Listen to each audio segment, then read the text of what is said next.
আসন্ন ত্রয়োদশ জাতীয় সংসদ নির্বাচন ও গণভোটের তফসিল আজ বৃহস্পতিবার ঘোষণা করা হবে। সন্ধ্যা ৬টায় জাতির উদ্দেশ্যে দেওয়া ভাষণে প্রধান নির্বাচন কমিশনার এএমএম নাসির উদ্দিন আনুষ্ঠানিকভাবে তফসিল ঘোষণা করবেন। নির্বাচন কমিশনের সিনিয়র সচিব আখতার আহমেদ জানান, ৩০০ আসনের পূর্ণাঙ্গ তফসিল আজই প্রকাশ পাবে।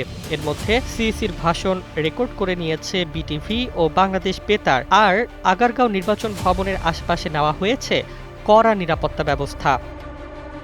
ইসি সূত্র জানায়, ৮ বা ১২ ফেব্রুয়ারি ভোট গ্রহণের সম্ভাবনা রয়েছে। তফসিল ঘোষণার আগে রাষ্ট্রপতি মোহাম্মদ শাহাবুদ্দিনের সঙ্গে সৌজন্য সাক্ষাৎ করেছেন সিইসি নাসির উদ্দিন সহ কমিশনের সদস্যরা। বৈঠকে ভোটার তালিকা, রাজনৈতিক দল নিবন্ধন, ব্যালট পেপারের রং, মক ভোটিংয়ের ভোটারদের সময় ব্যবহারের পরিসংখ্যান সহ সব প্রস্তুতি রাষ্ট্রপতিকে অবহিত করা হয়। নির্বাচনের সময় ১ ঘণ্টা বাড়িয়ে সকাল ৭:৩০ থেকে বিকেল ৪:৩০ পর্যন্ত নির্ধারণ করাকে রাষ্ট্রপতি যৌক্তিক বলে মত দেন।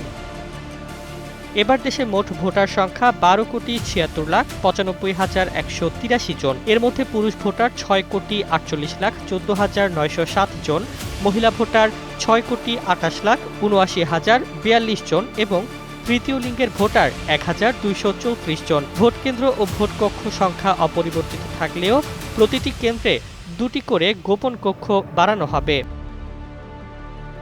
বাগেরহাটের আসন কমানোর গ্যাজেট বাতিল করে আপিল বিভাগের রায় তফসিলে বড় প্রভাব ফেলবে না বলে জানিয়েছে ইসি। প্রয়োজন হলে নিয়ম অনুযায়ী সংশোধন করা যাবে। তফসিলে মনোনয়নপত্র দাখিল, বাছাই, প্রত্যাহার ও ভোটের তারিখসহ সব গুরুত্বপূর্ণ তথ্য উল্লেখ থাকবে।